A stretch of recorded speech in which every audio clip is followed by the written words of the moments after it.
Getting into college is one thing, paying for it's another. And there's so much attention on getting our students into great schools and so much less focus on how much we're going to pay for it. Hi, I'm Nancy Paul. Together, my 3 girls won $600,000 in merit scholarships. That's money for college based on achievement. On those girls doing the right things in the right ways at the right times that fit their personality, their goals to pay less for college. Now sure, they couldn't take it all. Lots of the money came from multiple schools. But I promise you, every dollar they win and every dollar your students win empowers them, makes them feel great about themselves, gives them more opportunities for more successes and more choices on how much you pay for college.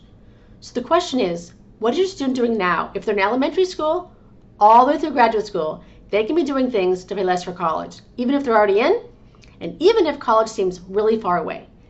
Because the further away it is, the more risk you have that the cost of college is going to get further and further out of control. And we don't want that for you.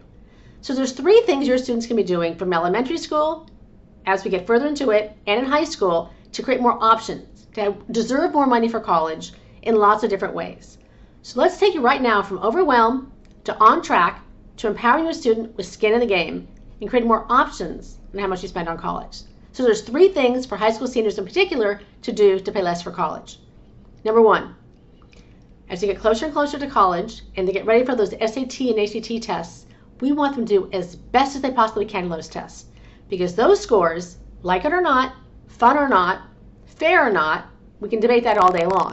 But the SAT and the ACT, for right now, have a really big role in the whole college process. Not only is your student getting in, but we're trying to find ways for them to pay for it and pay less for it. And those scores can make a really big difference in which colleges award your student money for college. So, first nugget is, have your student prepare and take a couple times, and tutor if possible, the SAT and the ACT at the age-appropriate times. So, lots of high schools have big test prep companies come to their school, do these boot camps for $10 or so. When your students aren't ready, they don't have the right math yet to do well in those tests. But your student takes those tests young, too young, the schools often get kickback on it, you get frightened, your student freaks out because the test scores are terrible. But they have to be terrible because your student hasn't had the math yet. So, yes, I believe in boot camps. Yes, I believe in tutoring. But at the right time, when your student has had the right amount of math. But younger, the SAT scores and the ACT scores, they're things we can be doing with students younger. Get them reading, get them asking about the world, let them learn about current events, let them have really good study habits young. They'll carry them through the academics and through the test scores and all the way into college. So, first thing is, SAT and ACT, we're going to prep for those, take those seriously, and take them at the right time. For younger students, know if these tests are so important. We're going to give them good study skills, talk about learning, get them reading, get them asking questions, so when it comes time to prepare for those tests and take those tests, they're as ready as they can possibly be. And they've got the right study habits and study skills to do well on those tests. That's number 1, standardized test scores. Number 2, my personal favorite, is let's get our kids involved in community service, volunteering, giving back in a way that they love, something they really care about, starting very young and all the way through. I mean, let's be honest.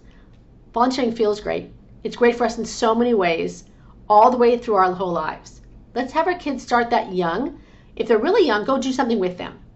As they get into 8th grade, 9th grade, help them find something they really care about, that they really want to give some considerable time to, and their heart and soul to. And ideally, help them figure out what they might want to study in college and do after college, using community service. It's a great way to go through the menu line, the buffet line, and sampling a bunch of different things. If they love something, stick with it. If they don't love it, move on. But one question here, as they're not liking something, try to figure out why they don't like that community service activity. Is it the topic? Is it the group? Is it the way it's being done? Because we don't want to throw the baby out with the bathwater, right? We don't want to throw out the career goal, college dream out with the bathwater. So look like, what don't they like about that activity? It might be altogether wrong for them, right? It might be sciencey and they want to do animals. I got that. But look at why they don't like it. And is there a way to find something similar, still exploring that college major, the same one, still exploring that career goal, the same one, or is it really just not of interest at all? So help them find something they're passionate about. I get asked this all the time. What's the best community service? I judge scholarships for a major university. The best community service is the one your student really is passionate about, that they're going to stick with over the long haul, develop some leadership skill in, and be able to point to something that they made a difference on. And, as I said, in a perfect world, something that lets them know not only more about themselves, but what they might want to study in college and what they want to do after college. Because what we really want to do, step 2 on saving in college, is figuring out before your student declares their major what they want to study. Because switching majors, that can cost you a lot of time, your student, a lot of time, a lot of money, and it can be really disruptive. Because changing college majors, depending where you are, and depending what they're changing to and from, and which school and how far into it they are, it can cost another year of college. It can mean switching colleges, losing units doing that. All of those things are expensive, and it's definitely disruptive. So if they need to change, then they need to change. But if they can figure it out ahead of time, and oftentimes pick a better college from it, that's a better choice. Now, before you send me all kinds of emails, no, I am not suggesting that a 12-year-old knows what they want to do when they're 50. But I am suggesting we can look at our student, what do they naturally gravitate towards? What do they care about? What do they read about? What do they even YouTube about?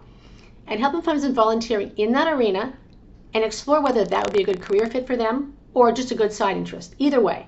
But volunteer with integrity, giving back to help them get in and pay less. That's tip number 2. And tip number 3, as you get closer and closer to the college process, your student does, please make sure you add schools to the college list that hit the target, reach, and safety for cost. Not just for getting in, but for how much you're going to pay for it.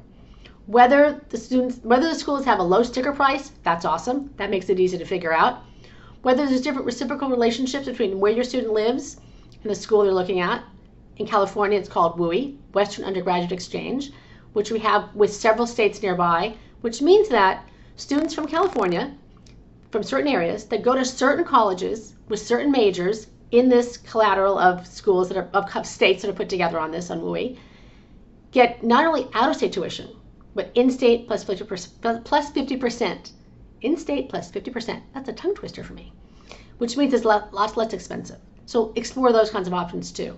For whatever it is, we want target reach and safety for cost. Whether a school is going to be less expensive because your student's expected to win large merit scholarships from that school, that's a great way to lower costs. As we said with community service, if they don't change college majors, that's a great way to lower college costs. Comparing costs across the board, there's certainly some schools in this country that are just plain out more expensive. Here's the thing. If your student's really high achieving and they're heading into the Ivy League schools or the schools just below the Ivies in ranking, unless they're qualified for need-based aid, which is a whole different animal, we're talking about merit scholarships and other ways using their own muscle to pay less for college. The Ivies and the schools just below the Ivies, they're a hard sell for lowering the cost of college. It can be done, but they don't offer merit scholarships. So there's other things we're going to have to do to help those students pay less. But as a rule, we want to make sure there's schools in your students' list that are target, reach, and safety for cost, not just for admissions. Target schools would be schools you've really planned for. Or for whatever reason, you're right on track, your student's right on track to be able to pay for those schools. Either you've saved, or they're expected to win scholarships, and the end goal is, the end numbers are going to make it so that you can easily pay for it, quote unquote, easily pay for it. A safety school, those are most easily paid for, right? Those are schools where you expect your student to win large institutional merit scholarships, or they're just plain less expensive. Those are safety schools for cost. That'll really be the very easiest to pay for. And I certainly recommend you add some of those to your college list. And then go ahead, add some reach schools for cost, which means schools that your student, if they get in, will be more expensive. But maybe you can offset those, or they can offset those, because they might win big scholarships. Or you might decide it's important for other reasons to go ahead and pay for those schools. There's lots of ways to evaluate best fit school, but here's the bottom line. If your student doesn't apply to a school that will cost less, they can't go to a school that will cost less. It has to be deliberate. So please, I encourage you, choose later, have lots of choices later, but when your student's creating that college list with their high school counselor, with their private counselor, with you, with whomever, please make sure there's schools they can afford. Target, reach, and safety for cost. And here's a question. As you're interviewing high school counselors and private counselors, ask these questions. Ask them, what do you do to help our student pay less for college? And is the college list that you're going to come up with, you're saying to your prospective counselor, will you add schools that will be less expensive? And you need to understand, though, as the parent, that lots of the schools that will be less expensive will not be as high ranking as the schools that are more expensive. And that's a choice to be made later. But I encourage you, let's keep it simple right here. Make sure there's schools on your list you can most easily afford. And then everything in, and you decide to send your student to a more expensive school because you can pay for it or find other ways to do it, all the power to you.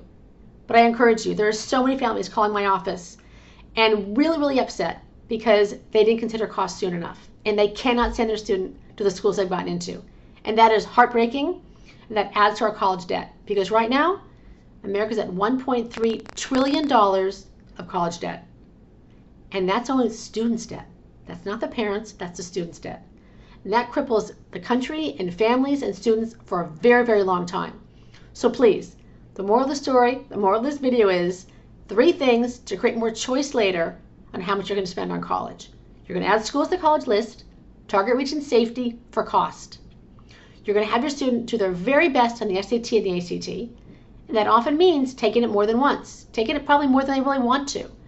But it will give them so many more options later on how much they spend on it and how much you spend on college.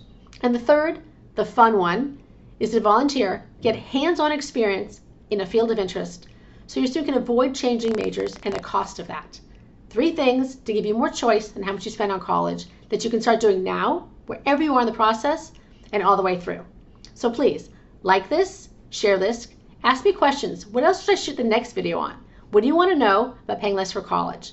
Ask me your most advanced question, ask the most simple question, but together we can and we must empower our students to take control of the rising cost of college so they're better off, we're better off, and really society's better off.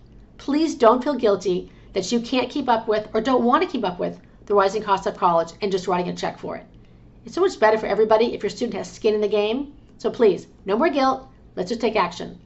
Like this, share this, subscribe, ask me your questions. Till next time, together we are going to take charge of rising college costs. See you next time.